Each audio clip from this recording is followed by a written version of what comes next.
Well, first of all, Miss Erin, I do appreciate your time. My first question is, first of all, when did you actually serve in the Navy? And what did you do in the Navy? And what made you want to join the Navy? I was in the Navy from 1994 to 1998. I took a little time off after high school and decided, my mom approached me and she said, if you want to go to school, you're going to have to apply for student loans. All my friends were going to Tech and Radford, having a grand old time, and I didn't care for school. It wasn't something I enjoyed doing, and I didn't have a desire to go that route and be a teenager in debt. So I knew for me, if I was going to get out of a small town and leave the area, I grew up in Bedford County, that I was going to go in the military. It was an easy decision for me. Went to Bedford, went to the recruiters, did the ASVAB test, signed up for basically a secretary in the Navy, and went to Richmond and joined. No parents, nobody with me, just did it by myself.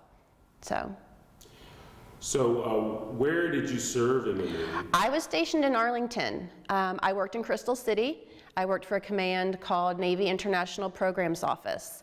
Our command was responsible for foreign disclosure, disclosing information about our weapons, our planes, our ships, our missiles, our intel, and we shared it with certain countries. I did not do the disclosure myself, but I was the admin support to a lot of the analysts. They would have to black out information, and I would carry it in a black leather DoD box and ride the bus to the Pentagon and deliver it all through the Pentagon, trying to find my way around that building. Yeah, the Pentagon is huge. It's huge, yeah, and it's a big maze. I bet, yeah. Because you could easily get lost in there. Yes, you can get lost. It's intimidating. I was 19 at the time. I really enjoyed it. I enjoyed the hustle and bustle of DC. I enjoyed being on Fort Myer. I lived on Fort Myer, which is an Army base. We had a very small amount of Navy personnel that lived on that post. So it was a good time to be there. 94 and 98 was a good time to be in Arlington. Now let me ask you this. Your impression of the Navy or the military before you joined, while you were in, and afterwards? It's sort of a three-part question, but just that. That's a good question. I had zero expectations. I had zero knowledge of what I was getting myself into. I only chose the Navy because my uncle served. He was a retired Navy veteran. He did 4 years like I did, enlisted, but then he retired working for the government. He was a DoD contractor and lived down in Williamsburg. So I thought, okay, Navy, that was just the route that I went. No rhyme or reason to it whatsoever. Come to find out, my grandfather was an officer in the Army. Prior to that, he was enlisted in the Navy, and he switched over and retired a full colonel in the Army. I've got cousins that did Air Force. My ex-husband served 22 years in the Army, and my son recently just commissioned as a second lieutenant in the Air Force. So my idea of the Navy, for me, was a way out of a small town, if I'm being honest. What I loved about it was the camaraderie. I met men and women, young men and women from all over the country. That was the first time I saw anybody put pineapple and ham on a pizza. It was a girl from California in boot camp. And it was just the mentality of you don't leave anybody behind. You train together, you work together, you sleep, you educate, you study. I had no clue that you had to pass tests to graduate boot camp. That was a struggle. I didn't like school, so for me, I thought if I show up on time, wear a nice uniform, and run and do good PT, I'll make it through. So you do have to learn how to study and pass the academic tests and the history of the military. You have to learn all of that and all the different branches. You have to learn the rank and the insignia for all the branches. So it was the camaraderie, the structure, and the routine was easy for me. The discipline was easy for me. I thrived in that setting. Then getting stationed, in my first duty station in Crystal City, showed up at 19 years old. I was the baby in the command, but I was a worker bee, and I was very eager to learn. I was eager to please. I was eager to show up on time and do my job. and I was in the mail room. That was my first responsibility, was sorting through all that secret mail and getting it where it needed to go in the Pentagon. They realized I could do more than that. I was capable of doing a lot more than that. And they transferred me from the mailroom, and then I went to work in the Admiral's office. So I was the chief flag writer's assistant, and we worked in the CO's office. Two-star Admiral, I worked for 2 of them when I was there. And I've always said that my reference letter from the Admiral has been my college degree. So it's served me well all these years. And so when you look at the 4 years, obviously you got a lot out of it because you got your education taken care of, but what was your feeling when you got out in 98? Like, were you thinking, should I go further or should I just get out when I would? So, like I said, training was in Chicago. I did Great Lakes boot camp. My schooling was in Meridian, Mississippi. So I was attached to the Naval Air Station down in Meridian. I love school. Again, a whole nother group of people that I got to meet in the middle of nowhere, away from everybody. I was down there for about 4 months. I was actually the platoon leader in school. Then got to the duty station. I lost my train of thought. No, you're fine. You're fine. What was it? Well, I was going to ask you, Sorry. like, well, no, you're fine. No, that's good. This is good. So when it came time in 1998. Oh, get out. Okay. So you were talking about, basically, Yes. what was were you thinking, should I go further or is this the time to just get out? So for me, I decided in 98, I had my son in 1997. We were a young family living on Fort Myer. My husband was in the Army at the time, and I really was drawn to being a mom. And I had those 12 weeks that they give you, and the timing worked out that I was able to time it just right. I got out of the Navy and decided to be a stay-at-home mom. So that was my drive, was to be a mother and take advantage of those young years staying home with my son. And I did. I did that. We transferred from Arlington up to Alaska. We lived at Fort Richardson, Alaska with the Army on a big Army Air Force base, and I raised him, and he's done amazing. That's awesome. 'Cause you say he's commissioned in the Army, right? No, Air Force. Yes, he's a second lieutenant in the Air Force. So did you, I guess you mentioned something that I'm kind of circling back. Did you kind of realize the family history of the military in your family? Because it sounds like you were like, oh, I joined, but I didn't realize I had all this history. Correct. I did not, and I was thinking about that driving in this morning. It all kind of evolved that I come from a very hardworking blue-collar family. All my aunts and uncles, my grandparents, my parents included. And of course, for some of us, education, I've got a cousin that's a nurse, my uncle's a doctor. There's a mix, but my personal family, we were very blue-collar. And for me, it was my route. It was the route that I wanted to go. My cousins all enlisted in the Air Force. I have a lot of my cousins that just joined as well. My brother was in the Coast Guard. So we are able to, we just found our way that way. I don't think a young person has to go to college to be successful. I do not have a college degree. I've never taken one college credit. I'm very successful in my career. I've done very well working in healthcare for 20 years. I serve my community, the community of the residents we take care of, and my team here very well. And I do attribute a lot of that to being a part of a team in a unit where it's just natural for me to work in that team setting. Being a leader, being a strong leader, and empowering others to show their best too. Some right there. So I guess that kind of branches off to where we are today, because you got into, you're into healthcare. Yes. How long have you been here at Our Lady of the Valley? And just talk about what you do here at Our Lady of the Valley. So I have been here over 2 years. I've worked for our parent company, which is Coordinated Services Management, sponsored by the Catholic Diocese. I've worked for them for over 7 years. I was in Charlottesville at my sister community, and I've been back home here in Roanoke for over 2 years now. It all stumbled, me being in healthcare stumbled upon me, leaving the military, moving back to Virginia from Alaska. My first job was working for a DME, a durable medical equipment company, and I was the executive assistant. So that same job I had in the military transferred easily into the civilian world, and I worked for a CEO. I took care of all his admin things for him. And then I grew. So I started at the bottom, and I've grown to be a director and leader now. But I love it. I love serving the community. This just is a very good fit for me. Giving back to the residents, solving problems, fixing things for families. They often struggle with having to take care of their loved ones at home, and it's just not doable anymore. So I'm able to map out their plan and the next step for their loved ones in this setting. So it's just a good fit. So Our Lady of the Valley, it pretty much deals with elderly health care or Senior living. Senior living. Yes, sir. Okay, sorry about Senior living. We are a retirement community. We're a not-for-profit retirement community sponsored by the Catholic Diocese. We've been in Roanoke, Virginia almost 35 years. So we've been a staple in this community for so long.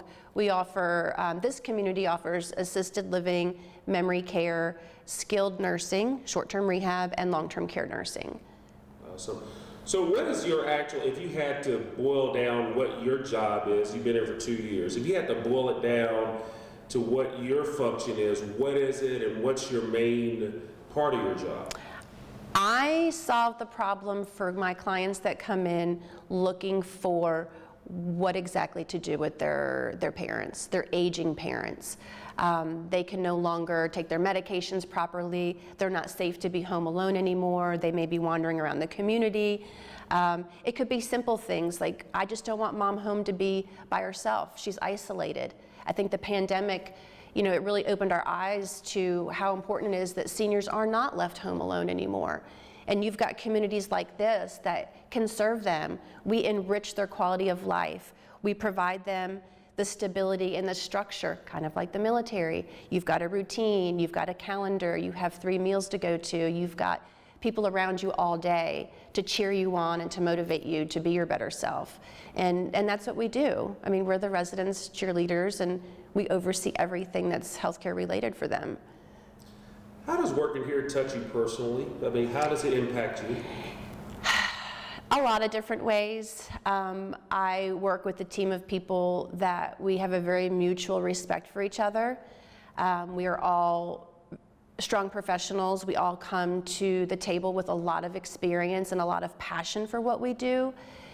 Not everybody can do this work. Not everybody has the heart for it.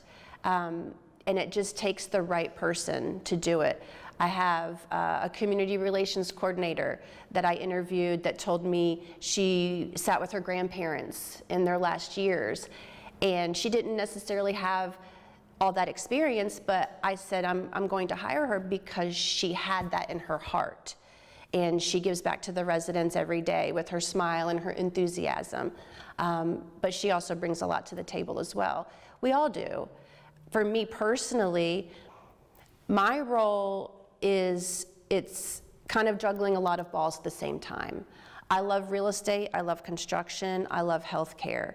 So when I'm managing turning over apartments for somebody, getting carpet put in, making sure the apartments are in tip-top shape, it's just like that room I had in the barracks. Everything has to be a certain way. I want the meals to look and smell and taste a certain way.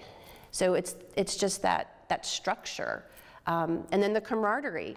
We don't leave anybody behind. We all work together. We work as a team. So it just kind of really, for me, blends itself together very easily.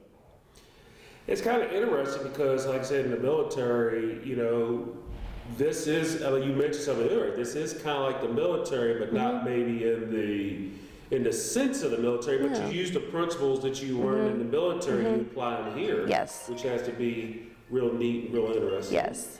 So. I think when I go home at night, if I've worked with a family that's really struggled with their loved one, when I see that resident that's moved in a month later and they're smiling and they're engaging in activities, they are,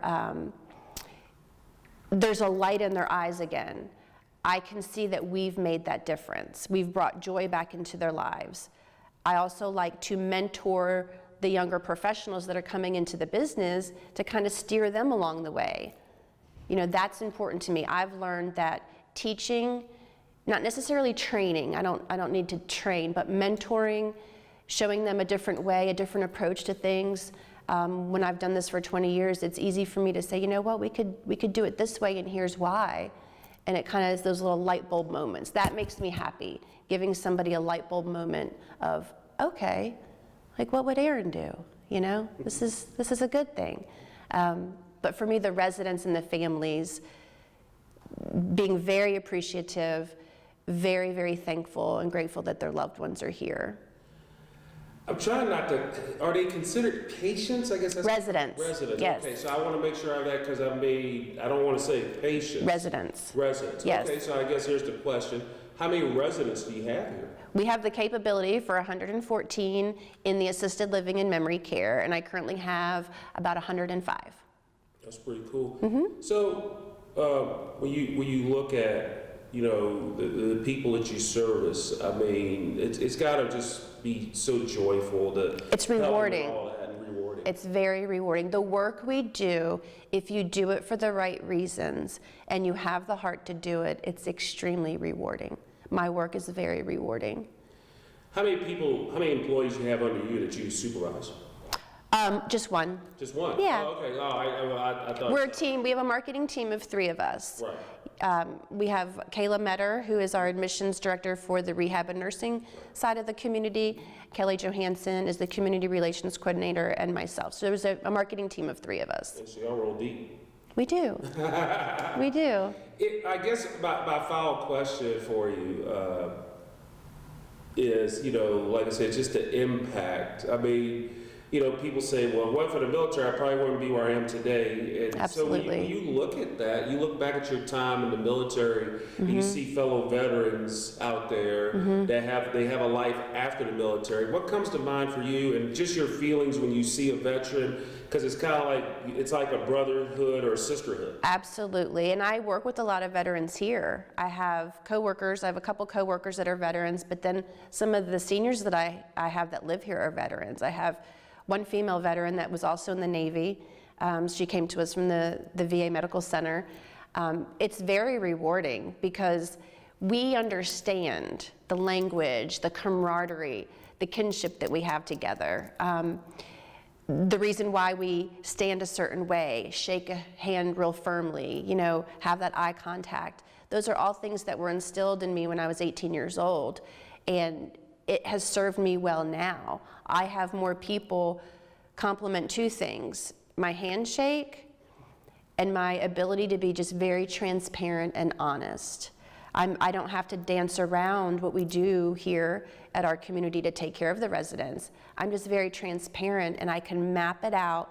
This is what you all need to do, and this is how we can fix, and this is how we can take care and enhance your loved one's quality of life. That's awesome. Well, is there anything else that you'd like to say or add, or anything I missed? Thank you. The only other thing I would put in there too, just because you mentioned for assisted living and memory care, like the number and stuff, I think it would be good if you mentioned the other side. Yep. Or just the total number. Like if you want to mention the total number. Yes, And then a breakdown. 184. 384. No. 184. 184. Yeah. Okay. Just So if you'll have- ask me about what we have here, I can redo that part. Yeah, that's fine. Yeah, Okay. just explain that. Okay, so at Our Lady of the Valley, we have assisted living and memory care. I also have, our community also serves the long-term care and nursing side of our community. We have a brand new rehab center, all private rooms, lovely, beautiful rehab center, and then a brand new memory care. So we can encompass the whole thing. Well, that's awesome. Well, first of all, it's been an honor. Ms. Erin, what was your rank when you got out? Petty Officer 3rd Class. Petty Officer 3rd Class. So Yes. that would be E4. E4. Yep. Okay. Yep. It was funny with the rank structure in the Navy. Someone said, because the Army and Air Force and Marines are very similar. Yes. The Navy's kind of the one that's kind of a little different. Like a captain in the Navy is considered a colonel. Yes. And that. Absolutely. And so someone told me, think of the Star Trek rank structure, and I was like, Right.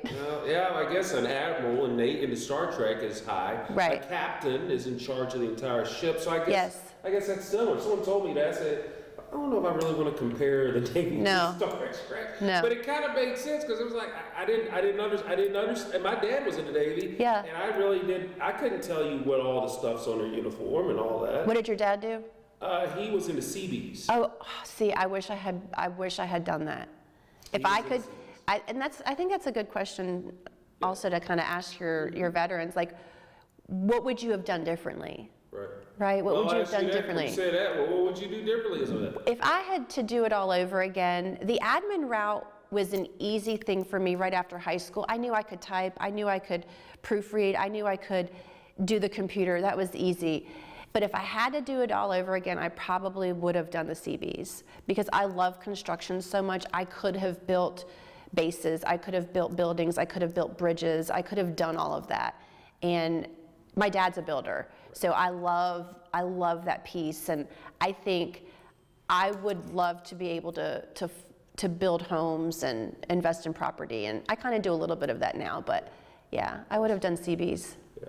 Well, I tell you one thing. Yeah, he served in Vietnam. He passed away 15 years ago today. God rest his soul. Oh. But yeah, he was. Boy, I tell you, he was. And then when he got out of active duty, he was in the reserves. Yeah. So he did some more time in the reserves. He ended up working at the VA in Salem. It's wonderful. My brother works at the VA in Salem, him and his wife, and he's been there for about 15, 17 years, somewhere in there. So it's funny. So his government jobs, he was in the Army, then he went to work for the post office, and he went to work at the VA. So he's got all that military time. When he retires, he's going to be set. And his wife. So good stuff, though. It is. Well, we appreciate you and your time. Thank you. So much for the interview. It's my pleasure. Thanks for having me. We